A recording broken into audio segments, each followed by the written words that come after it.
Hello students, आज हम general entries की डिस्काउंट वाली एंट्रीज़ करेंगे। ठीक है, सिंपल हमने पहले कर ली थी। और ये कौन सी है? डिस्काउंट की।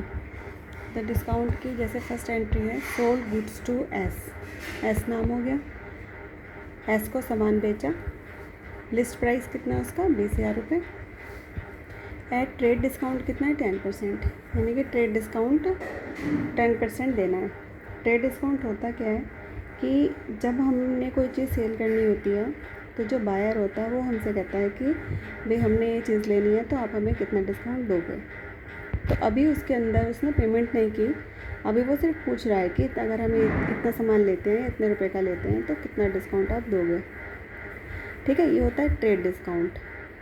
और कैश डिस्काउंट क्या होता है? जब वो पेमेंट कर रहा होता है कि भाई मैं इतना पेमेंट कर रहा हूँ, जैसे कैश पेमेंट कर रहा हूँ, तो आप मुझे कितना डिस्काउंट दोगे।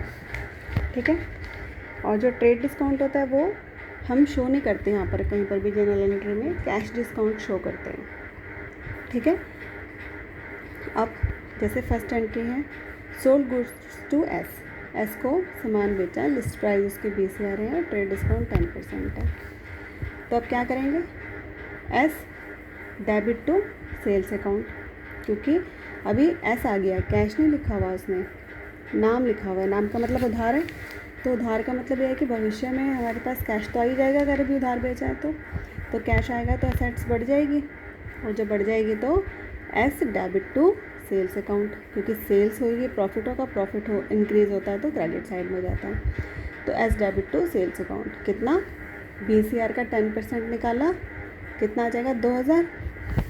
ये निकाल के दिखाया हुआ मैंने, 20,000 का 10% निकाला 2,000, तो 20 में से 2 गए 18,000।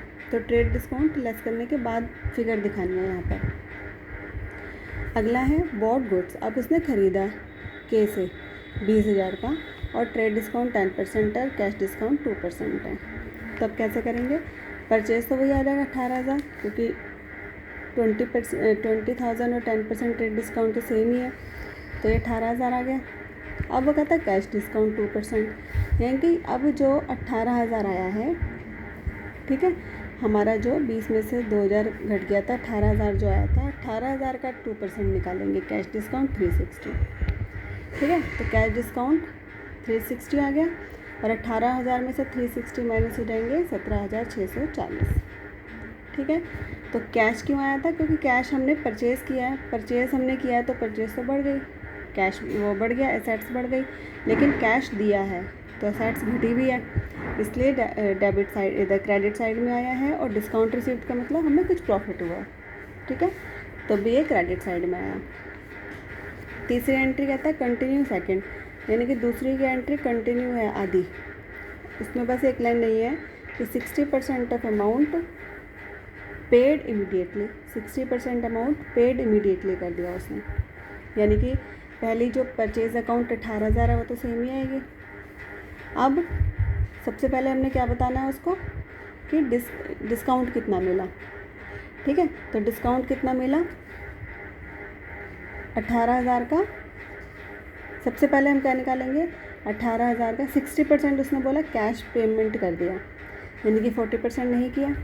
तो जो नहीं किया यानी कि लायबिलिटी है वो लगा दिया के, इसको 40% नहीं किया, कैश जो 60% कर दिया, और बाकी डिस्काउंट रिसीव्ड। तो अब कितना आया? 18,000 का हम सबसे पहले क्या निकालेंगे? जो हमने पे किया है 60%। तो 18,000 का 60% कितना है? 10,800, और 10,800 का 2% कैश डिस्काउंट कितना आ गया? 216। क्योंकि जब हम ये घटाते हैं ट्रेड डिस्काउंट का, उसके बाद ही हम कैश डिस्काउंट जो अमाउंट आता है उस पर निकालते हैं। तो क्योंकि इसने बोला कंटिन्यू सेकंड, यानी कि सेकंड एंट्री पूरी सेम ही है, उसके अलावा ये एंट्री है, तो 2% इसमें कैश डिस्काउंट था। तो 18,000 का 60% निकाला 10,800, फिर इसका 2% निकाला 216। 216 हमारा कैश में आ गया। अब 10,800 यानी जो ये वाला अमाउंट था उसमें से 216 घटाया, 10,584 हमने कैश पेमेंट कर दिया इसका मतलब। ठीक है ना भाई, ये तो कैश डिस्काउंट, ये तो हमें मिला है डिस्काउंट। इसमें से हमने कैश कितना दिया? तो ये दिया 10,584। कैसे आया कि जो 10,800 आया था 18,000 का 60%, उसमें से ये जो 2% आया था वो घटा दिया, 10,584 आ गया। ठीक है, अब जो 40% पेमेंट नहीं की, यानी कि 18,000 का 40% 7200, तो 7200 इधर आ गया। तो डेबिट और क्रेडिट साइड की अमाउंट हमारी बराबर होनी चाहिए। ये एक्स्ट्रा ये लाइन समझ में आ गई थर्ड वाली। 18,000 तो आ ही जाएगा, कैश 60% दिया, तो यानी कि 18,000 का 60% निकालेंगे, 10,800 आया। फिर 10,800 का 2% निकालेंगे, 216 आया। ठीक है, फिर इस 10,800 में से 216 घटा देंगे तो 10,584 आया, जो कि कैश मिल गया, जो कि हमने कैश पेमेंट किया। ये कैश पेमेंट किया, ये उधार है, ठीक है ना, 40% जो भी पेमेंट नहीं की। और ये जो 216 हमने यहाँ पे निकाला है 2% इसका, ये हमारा कैश रिसीव्ड होगा या डिस्काउंट रिसीव्ड होगा। ठीक है, इसकी प्रैक्टिस करनी है। और इसी तरीके से इलस्ट्रेशन नंबर है जो उसमें है बुक में, वो तुमने 2-3 करके देखना है।